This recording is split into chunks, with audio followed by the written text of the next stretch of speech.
the Heat receiving the Bob Cousy Award and the Larry Bird Conference MVP Award.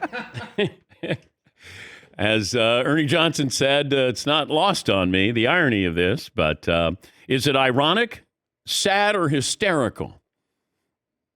Fritzy? I think it's pretty hysterical to me. All right. Seton?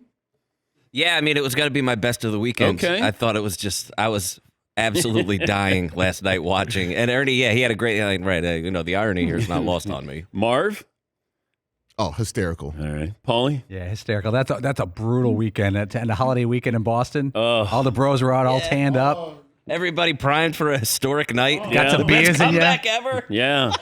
Here's the Larry Bird trophy, Jimmy. Let's bring in Dan Lebitard, host of the Dan Lebitard Show with Stu Gatz. And Dan, good to see you. It's always nice seeing you, Dan. I've got a little bit of chaos around me here. We've got a very electric, sort of vibrating Miami, and we're coming off of a historic United America last night, feeling very good about itself because they would be able to laugh at one city.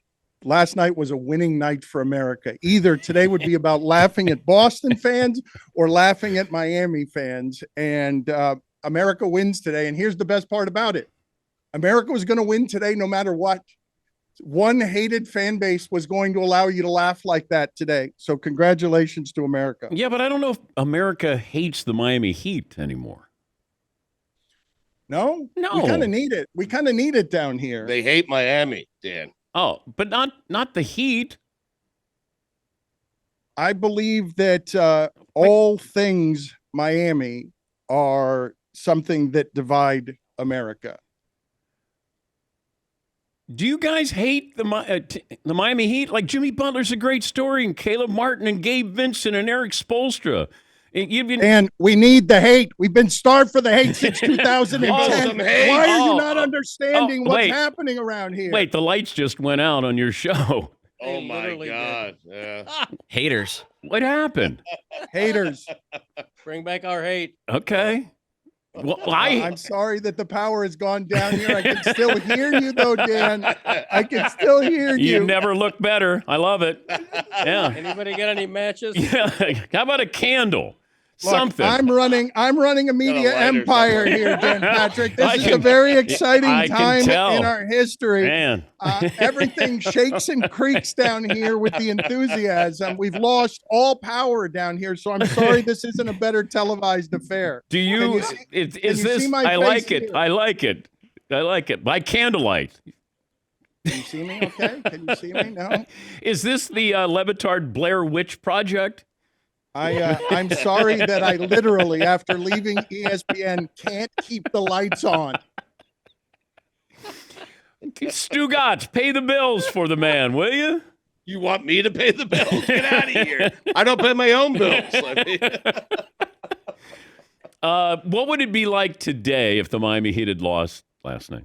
Well, here's the thing, though, Dan. Do you know what a gut punch Game 6 was? Like, when do you ever see, it'll get forgotten by time, what would have been something that in Boston would have rang eternal, like Dave Roberts stealing a base, and when they were down 3-0, Derek White gets lost to history now. He's just, it was the reason that I say this felt the way that it did back when Miami and the world were fighting is because everybody was willing and ready to laugh at Miami being the first to drop a 3-0 lead. Derek White doing that as a gut punch. If you like sports, you can hate Boston and still be like, man, that was amazing.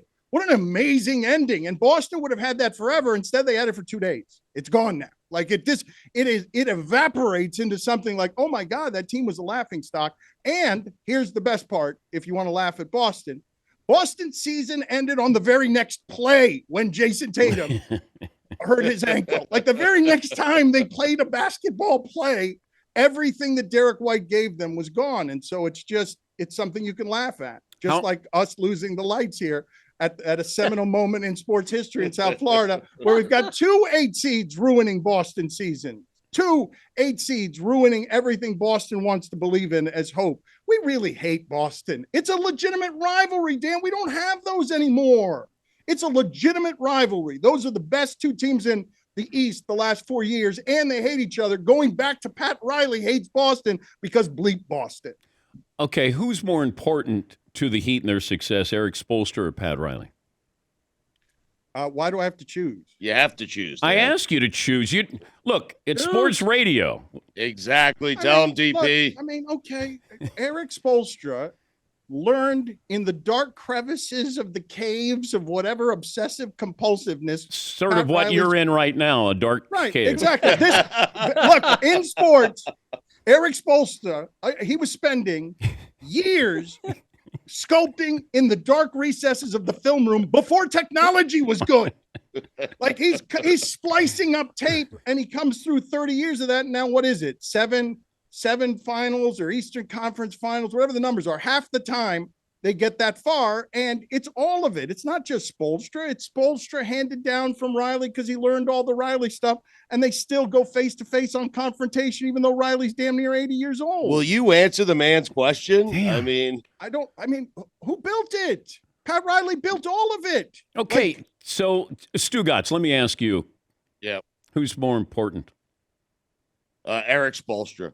In fact, Dan, I would tell you that if Eric Spoelstra has ever had thoughts of going somewhere else because he is tired of this question and tired of being under the umbrella of Pat Riley, I would tell you after this season, his stock will never be higher because he has made it to the finals with Jimmy Butler as his best player.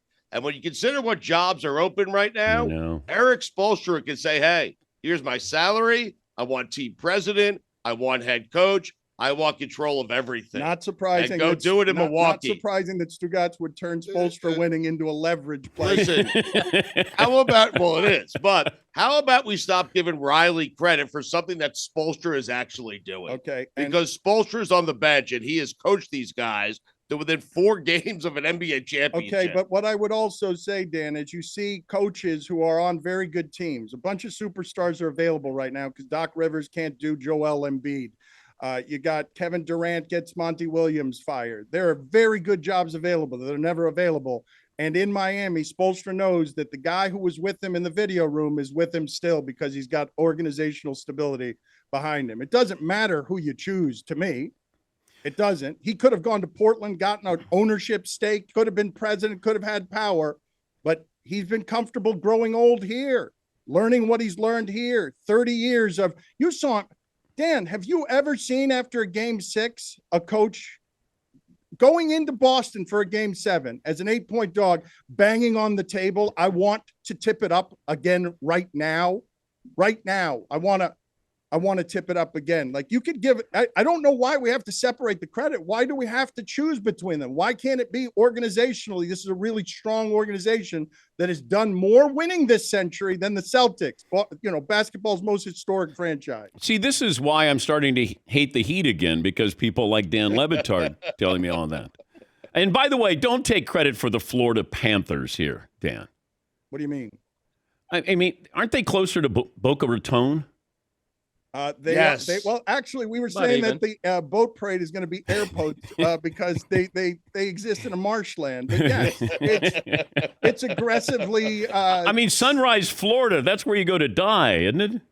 Whoa. I mean, Or the good Sawgrass Mills Mall. Good thing we Right. have an expert in Greg Cody here who lives right over there. That's correct. Exactly. That's right near my house.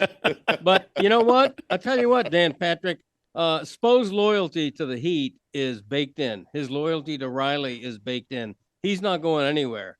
He's not going anywhere, Eric Spoelstra. He's a Heat lifer. Book it.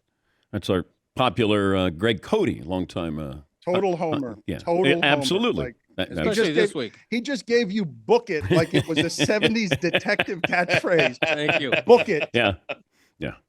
Put it in a book. Write it down in a book. Bank it. How big is Jimmy Butler? If we had power rankings in 6'6". in Miami, I know. Our athlete power rankings. Is he a 1 seed? Oh, yeah. What do you? Oh, yeah. Are you Oh, kidding this- me? Dan, you are doing the show I've always wanted to do. Power rankings for Jimmy Butler. I mean, God bless you. Yeah. man. 1 seed. Yeah. 1A. Okay. Over anybody with the Dolphins. Anybody else come into? Anybody from the Florida Panthers? You know? Okay, you're talking about present or all time? How about current, and then we could do all time. Okay, but this is what we need to do if we're going to go to, Can you put up a test pattern at least on your screen there, like something? It's just buddy, I don't have control of the technology here. This is embarrassing. It is embarrassing. You don't think I'm embarrassed right now? Or do you think that I'm filled with buoyant champion pride right now? This is why Mike Ryan left. But he hasn't left. You just can't see him because he's got his head in his hands in the dark. I can see Well, it. he's going to be left. leaving. Yeah. I'm leaving now. Yeah. I'd get out. Get out while you can. To answer your question, this is why it's funny, the question that you just asked. Yes, Jimmy Butler is in the process of trying to wrestle away the legacy and team of the Miami Heat from Dwayne Wade gave us the greatest feeling and LeBron James gave us the greatest feeling. However, in the last two games, Caleb Martin has been their star. Caleb Martin has been their best player. Over the last few games, our Michael Jordan has been outplayed by Caleb Martin over the last half of the series. He should have been the MVP last night. Well, that's Reggie Miller's fault. He said it on the broadcast again and again. Why are you yelling? You don't even have lights on there. You don't even have the status to yell at me right now. Because Reggie Miller told us on the broadcast last night. Surprised the audio works there out of that studio. Good God. Goodness gracious. Man, Can you see me at all? No. It's a dark screen. Why am I holding these lights to my face? I can't. Making me sweat. He's been holding the phone to his face for 15 minutes. Dan, for 12 minutes you have been in the black and in the dark. You can't see me at all? No. The power's out in the building, Dan. This is great. I have no idea how we're connected to Dan Patrick, honestly. It's hot in here too. All right. Well, Sweating. now I'm here. Now you don't have any signal here coming. Oh my God, I feel bad for you. Middle Arc You've Media. fallen already. Hiring now. Yeah. Hiring now. Hopefully- As media falls apart all over the United How States. about technicians? Hiring technicians right now, a lighting director, something like that. You got to start with the basics. A good We're in foundation, Dan. A brand new studio. I'm sure it wasn't cheap, Dan. I'm sure it wasn't Oh, no, cheap. I saw the tour. I saw the tour of the studio. Looked great. Do you know how hard it is Oh, to God. pay rent and buy things in Miami right now? Do you know how expensive things are here? Stu Gatz, Greg Cody, and Dan Lebitard make up that powerhouse show, the Dan Lebitard Show with Stu Gatz. And you know what? You're onto something. A blackout show. You know, we see audiences do it. You've done it with the show. Congratulations, Dan. I'm deeply embarrassed. Thank you, Dan. That's Dan Thank you, Lebitard. buddy. Man, he's fallen on hard times. Left ESPN, and man, feel bad.